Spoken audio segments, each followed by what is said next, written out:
It's just so frustrating to me that people continue to use these excuses and there's just absolutely no reason for them. So today we're gonna spill a little bit of tea, we're gonna be a little brutally honest, and we're gonna talk about the 21 excuses that people use to absolutely not try minimalism. Hello, I'm Casey, and I like to talk about minimalism. I like to talk about how I'm pregnant and trying to like live in a house and like do all the things your parents want you to do while still not being a trash human on the planet.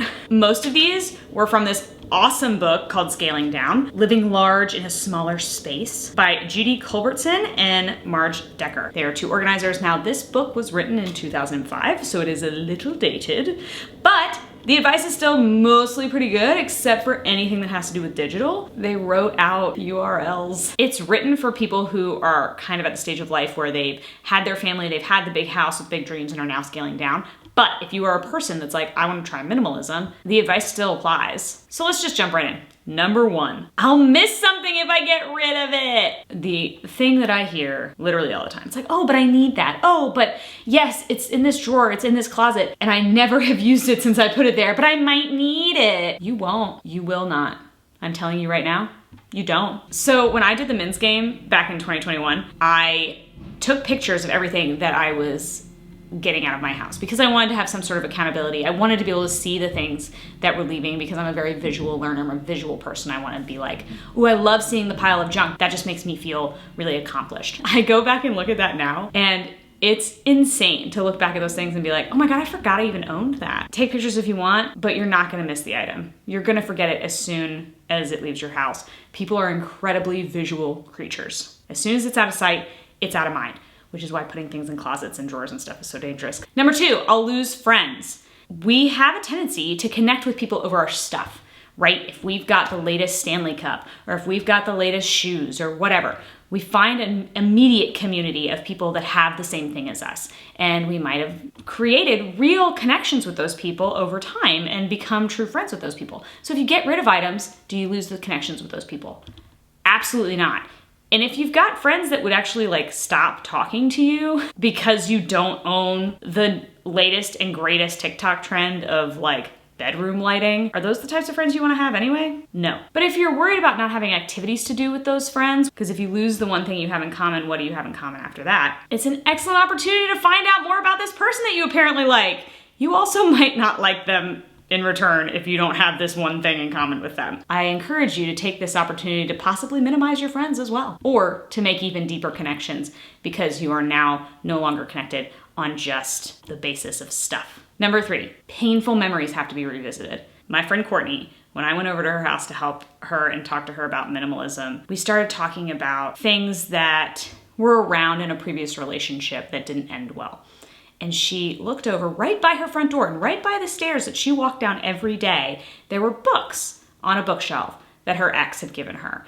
And she's like, I walk past these every day and every time I see them, they remind me of him and it hurts a little inside my brain. It's a little pinprick of like a feeling. Every time you see something that somebody has given you or that you have an experience with that has been a negative experience, we immediately took those books out of her house and she no longer has to have a visual reminder every single time she goes up and down her stairs or comes in and out of her front door of that past relationship. It gets to be a part of her past, not a current part of her present. Seeing something in your home on a regular basis that has trauma connected to it has a mental load.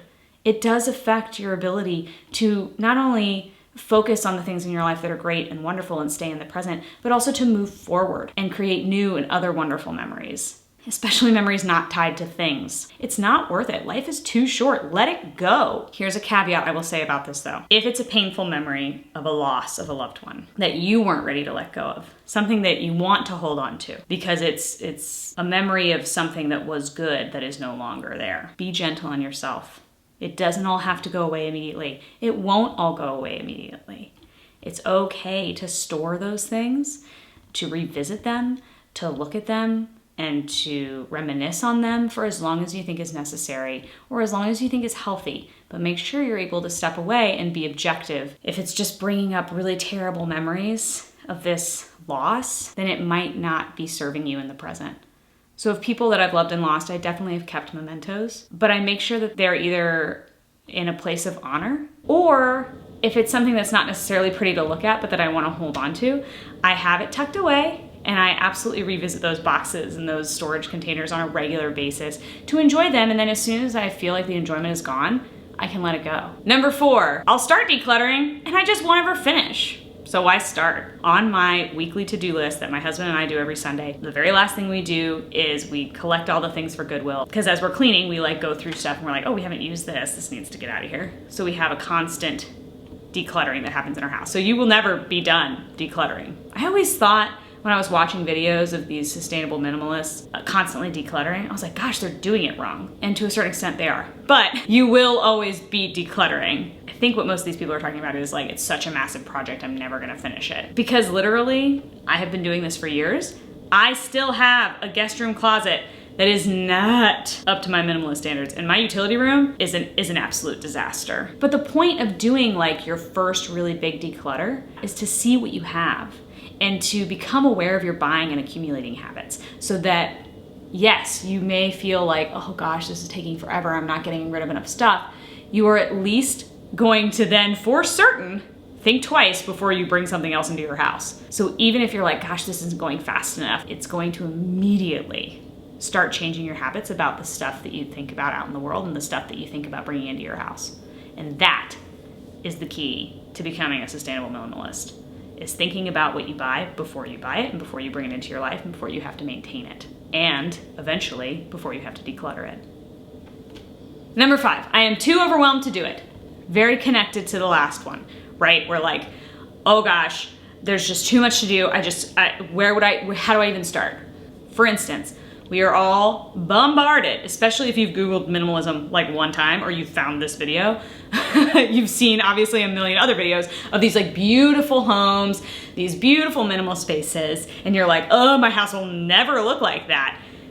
Yeah, it's advertising. It is absolutely unsustainable advertising to look around on the internet and be like, oh gosh, that's what a minimalist home is.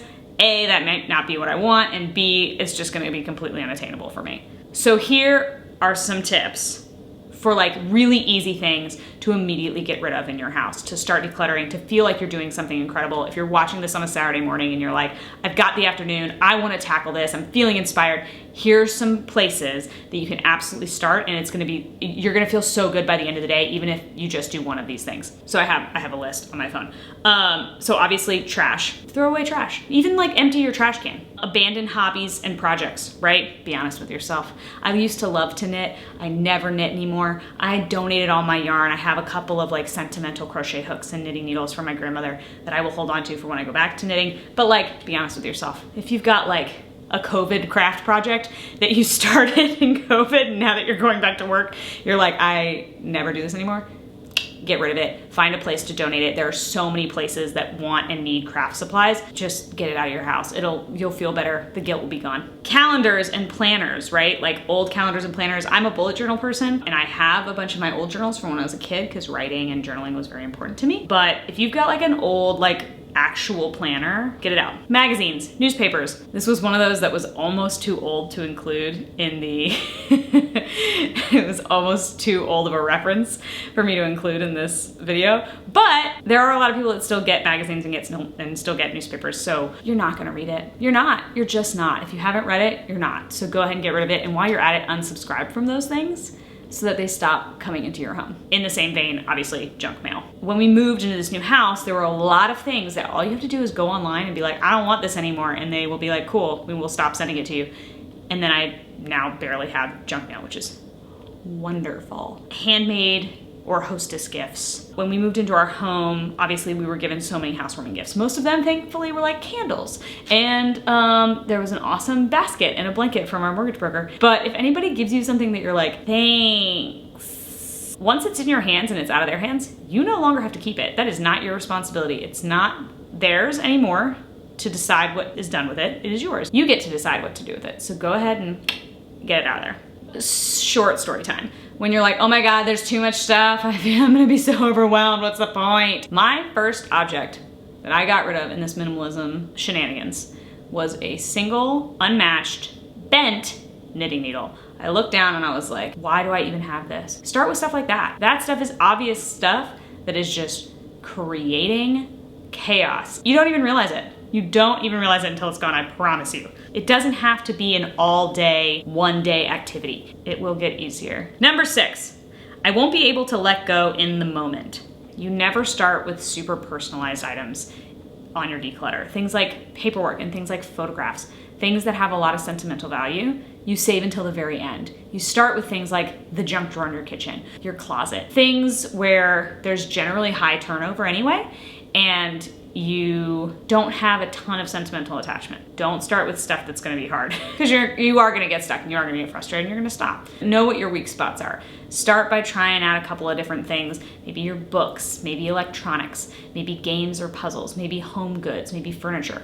Find your weak spots and know that anything that's tender, save it to the end. It's really okay. There's no rhyme or reason to this. You don't have to start with a junk drawer if your junk drawer holds like really crazy memories for you for some reason. It doesn't have to leave your house immediately. You can collect things, and then if you decide a couple of days later that you're like, oh, I really don't want to get rid of that, then you can pull it out of the pile and keep it. Like, it's okay, it's your stuff. You get to decide what to do with it. I warn against this though, because if you make a pile in like a garage or a place that you're not normally in, or a place that can accumulate things without distressing too much of your life, but still giving you the feeling of your home being cleaner, that stuff's gonna stay there. You're not gonna be encouraged to go and actually drop that stuff off and take it to where it needs to go. So be careful if you're gonna do holding areas. We don't wanna go like in there on a regular basis and pull stuff out. It's not just now a new pile and that's where that thing lives. Make sure you give yourself a timeline. Give it a week. Give it 2 weeks, give it 30 days. Wouldn't recommend longer than 30 days because you've really just rehomed that thing. Number 7, my life isn't so bad as it is now. I'll just stay drowning in clutter. Oh, have more self-respect, girl. Oh my God, stop. And here's the thing, to be a sustainable minimalist, you do not have to live like a monk, but consider, just for giggles, what a life would be like with a little less stuff. If you get rid of the old hobby materials, you might actually be able to start that new hobby that you were thinking about. Look, it's your stuff, you do what you want with it. But to be a sustainable minimalist, you don't have to get rid of everything that you have or want or love in your home. But consider the idea that the stuff that you have might not be making room in your life for new experiences to come in. It's like a little heady, but I think you get it. Number 8, I can't do it because my partner won't do it. I did this myself. My husband was not into it. It's not that he wasn't into it, but we definitely had the conversation of him being like, I don't want to get rid of any of my stuff. I don't have that much stuff. And I'm like, okay. So I got rid of my stuff. And the cool part is eventually he hopped on board and was like, actually, I have a couple things if you're going to Goodwill, if you want to drop them off for me. Yes, of course I will. And now, proud wife moment. When we got a bunch of donations for the baby and we hadn't sorted them yet into the nursery, he was very overwhelmed by that space because he was like, gosh, I don't like going in there. It's too much visual clutter. Oh my God, heart be still. If your partner is really not into it, obviously do not get rid of anything that they would consider as theirs. This is a journey for you and you alone. If your partner is like a crazy hoarder, then, you know, this might be a little bit more of a challenge, but there's definitely a way that you can create space in your home for you and have it look the way you want it to. So don't let your spouse's lack of enthusiasm, per se, to work on this with you at the very beginning deter you from making it happen. The likelihood is they will come along as they see how much happier and how much easier your life is, and that'll bring you so much joy, I promise. But seriously, don't throw their stuff out. And by don't throw out their stuff, I mean this also includes, do not do the decluttering for them. If they're like, yeah, I'm totally into it, you just like throw out whatever you want, like just, you know, declutter whatever you feel. Don't do it for them. Because if they don't go through the process of being critical about their belongings, making critical choices about what stays in their home and in their life, and then as a result, learning how to be critical about what comes into their life, their habits aren't going to change and it's not going to be the experience that you're having. So you have to make sure that if they want to do it, they can come to it organically. They don't have to start when you start, but make sure you're not doing it for them. Number 9, what's good enough to keep anyway? That is completely up to you. What is not good enough to keep is stuff that might be worth something one day.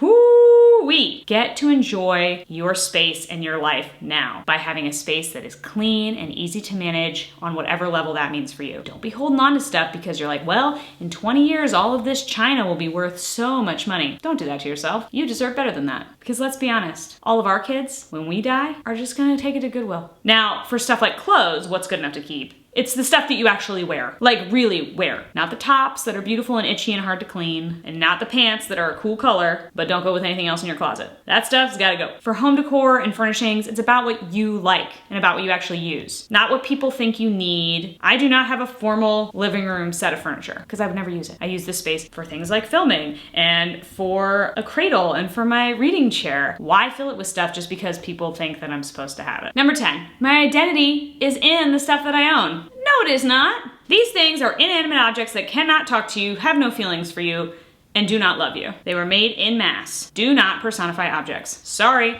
I know that's harsh, and I know that is not a fun way to say that, but like your stuffed animal from when you were a kid, you can absolutely hold on to that if that is something that is important to you. But it does not love you back. Do not think that it does, because that is going to make this process so much more difficult. Number 11, my stuff is my history. Obviously, see previous advice. It's not. You are your history. You are better and bigger than your stuff. Now, if you've got awards and things from your past career or whatever, those are representative of things that you have done.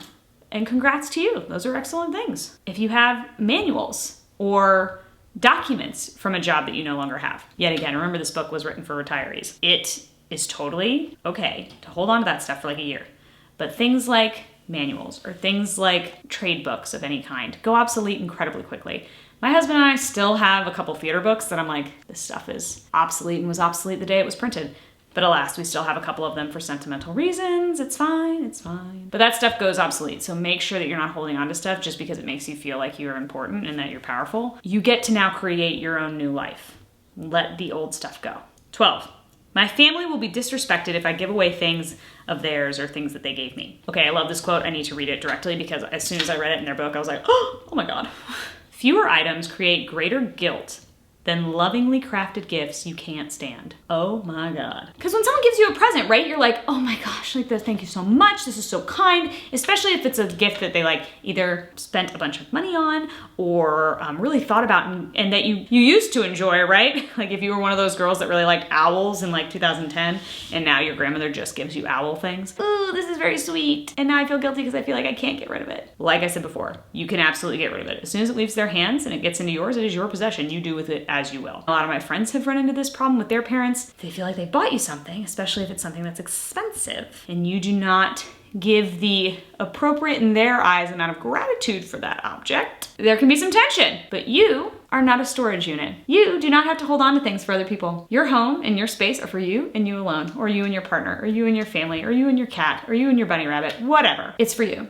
You get to choose what comes into there. If it's an heirloom from a person who has passed, especially if it's something that you don't really care about. I have been fortunate enough that any of my relatives who wanted to pass along things to me, we were able to go into their homes and pick the things that meant the most to us, which was a really freeing experience because we got to pick something that was the most sentimental to us, right? I have these incredible champagne glasses from when my grandmother downsized her home, and I got to pick those because that was something that meant something to me. If someone has passed, and you are saddled with something of theirs that you do not want or need or use, get rid of it because they're dead. They do not care. They do not care what you do with it. They do not care what happens to it. It's probably just other family members that care. If they want it, they can take it. If they didn't want it and they didn't take it, then you don't have to keep it. You are not a storage unit, especially not for dead people. If it's something lovely, go ahead and bless somebody else with it. Pass it along. Donate it. And if you're like, I don't want to drop it off at Goodwill, find somewhere that like really needs whatever that item is. If it's not bringing you any joy, what is the point of keeping it? Because it could be bringing somebody else joy. Number 13, this stuff isn't mine. I'm holding on to it for a friend, parent, child. See previous. You are not a storage unit. You are not. If your parents are like, oh, but we saved the china cabinet for you for when you buy a home. Now that you have a house, we saved this stuff for you now that you have a child. So now we can give it to you and you can store it. No, not unless you specifically want it. Now there are obviously opportunities where you are like, yes, please, thank you so much for holding on to that for me. Thank you. Like my childhood cradle, I get to put my own child in. That's very exciting. If you're holding on to stuff for your children, just because it's sentimental to you doesn't mean it's going to be sentimental to them. And you can't hold it against them when it's not. As a soon-to-be parent, I definitely have my couple of mementos from my own grandparents and my own parents, and there will be a couple more of those items probably. But I'm not going to like be mad at my kids if they're like, yeah, I'm not really interested. Totally fair. Totally fine. Number 14, I express myself through my stuff. Everyone does. The stuff you own signals what is important to you. If you have too much stuff and you aren't able to manage or take care of all that stuff, it's a signal to the world that nothing is important to you, that you don't think anything is important enough to take care of and honor in the way that it should be taken care of and honored. And I don't really think that's the type of message anybody wants to send out into the world. But yet again, you don't have to be a monk. You don't have to have nothing in your house. I got all sorts of stuff in my house, but I only keep the stuff that signals and represents my morals. I want to showcase the things that I've decided to keep because I think that they're really beautiful or I think they're really useful. And so therefore I don't have a bunch of stuff. You can still have decorations and be a bit minimalist. Number 15, nobody wants my old stuff and it's wasteful to trash it. Believe it or not, I've trashed very little. Like we've actually put into an actual trash can very few items because literally there are thrift shops everywhere that want everything. Sustainable living is all about responsible rehoming, especially at this stage in the game, right? So now we, at our house, are in a place where we're doing a lot more refusing of things. Like I just went to the dentist the other day and she was like, let me get you a goodie bag. And I was like, no, I don't want any of the things in there. And that is hard, but it's not just about recycling, right? The phrase is reduce, reuse, recycling. You don't start with recycling. You reduce what you take in, you reuse what you can, and then you recycle anything that's left. Rehoming is the whole name of the game. If you don't know how to recycle and you think your only option is to throw things away, you're on YouTube, search it. There are so many ways. Now, obviously, recycling in each and every single city and municipality is different, every state, let alone our country in particular. But there's so much out there on recycling and how to do it sustainably. I live in Atlanta, so our favorite go-to is the Center for Hard to Recycle Materials, nicknamed CHARM. And they take all sorts of stuff. They take paint. They take obviously your normal plastics and things like that, but they also take styrofoam, they take mattresses, they take chemicals, they take electronics, they take all sorts of stuff. There's probably a place like that in a city near you, so definitely if you're a little worried about that, start there. Number 16, but this thing is perfectly usable and good, but I can't find a buyer for it. Y'all, we have all listed things on Facebook Marketplace that we're like, someone's gonna buy this, and then it sits there for 600 months. No, just me. If you can't get any money for it, give it away. It's not worth holding on to. Now, if we're talking about something you spent thousands of dollars on, like an old sofa or something, first of all, that kind of stuff loses its value pretty quickly. So be aware that you're probably not gonna get the price for it that you spent on it. And by probably, I mean you absolutely will not. Stuff is the worst investment you could ever make with your money. So if you got into buying stuff in order to resell it, bad idea. Number 17, but I love my stuff. Look, the stuff cannot love you back. Stop loving stuff. But collecting stuff is in our DNA as Homo sapiens. Since going back to the cavemen days, gathering things was how we literally survived. However, you do not need to collect snow globes in order to survive. But that instinct is still there in us. And since all of our normal everyday needs for most everybody in the Western world are taken care of, like food, shelter, we collect other things. We filled that void and that need to collect things and that need to provide for ourselves with other objects that people have sold us and told us that we need. If you really like something and it brings you a lot of joy, by all means, keep it. Collections have the opportunity to bring you into a community of people that have similar interests as you. That's a wonderful thing, especially in this world of digital age. Actually meeting people in person and talking to them about something you both have interest in is rare and should be supported. So if you love the camaraderie of people that are interested in the same kind of collectible items as you, that's awesome. But try to limit the amount of those groups you're involved in. You just limit the amount of things. Just pick your favorite and really dive deep into that community because it's gonna bring you so much more joy. 18, but I like being able to choose between so many choices in my wardrobe or my kitchen or my library or my reading room. I like having 1800s sweaters in every single shade that's ever existed in the visible spectrum of light. But I like being able to choose my favorite spatula. Oh, but I want to be able to watch any movie at all times ever on an actual disc instead of just on streaming because I'm a psychopath. Essentially, as you go through your collections of things in all of those different spaces, if it isn't an automatic, fervent, enthusiastic yes, it's a no. If it is not your favorite 10 movies that you would watch at any given time, at any given place during any part of your existence, then you don't need to hold on to it. Streaming services have everything now. But when it comes to clothes, when it comes to cookware, keep your absolute favorite item because it means that activity is going to be a joyful activity every single time you do it. Every time I wake up in the morning, I very, very rarely have any sort of choice paralysis anymore because I love everything that's in my closet. I'm like, oh my gosh, it's so hard just because I love everything in my closet. I use closet as an example because that's where I started way back in the day. My husband, on the other hand, is mostly in charge of the kitchen, and that's an ongoing struggle because you will find that the larger your collection of clothes or the larger your collection of books or movies or games is, the more often you're gonna find yourself saying, oh, I have nothing to wear. Oh, I have nothing to read. Oh, I have nothing to watch. When really you have more choices than majority of the people on the planet. When your options are smaller, and because you love every single thing that you've kept, you have so many options. It feels like you've got more freedom than you've ever had when you had a bigger collection. I am a big book person. I have so many books. I love my library. My library is currently half the size it was 3 years ago. Not because I don't read anymore. I read a ton. I go to the library and I do Kindle.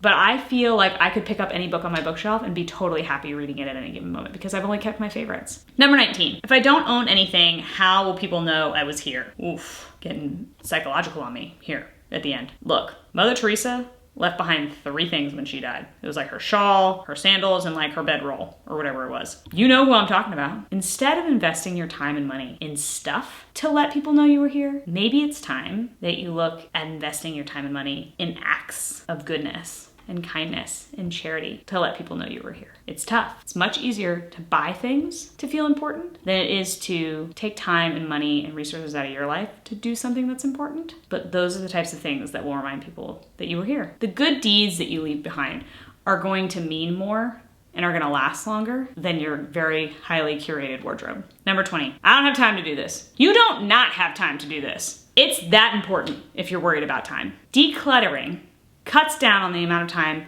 that you need to make decisions. Finding your shit, cleaning, moving. When you have less stuff, all of those things, all of those activities that like take a bunch of time and like really stress people out, those become so much shorter and so much less stressful and less painful when you have less stuff to handle. So if you're like, oh, I don't have time to declutter. When you declutter, you multiply your time, the time that you have to do the things that you love. I own a business. I am about to have a kid. I have a house, I have a husband, I have a cat, I have a hobby that requires a ton of time, reading, and I also do this. This would not be possible unless I had gotten rid of all the stuff that I had to manage in my house before I started this process. The cleaning alone, really, if you hate cleaning like most everybody I know does, you want to become a minimalist because it's literally the best. Because like if you're so busy, if you have like a really high pressure job, or if you have a family that's like got super complicated calendars and schedules to keep, minimalism makes managing those things so much easier. And then after you're done being a high profile lawyer or having 12 kids in hockey and soccer and ballet, you will actually have time in your life to not have to manage so much laundry or so many electronics or so much cleaning because you have to dust around all your stuff.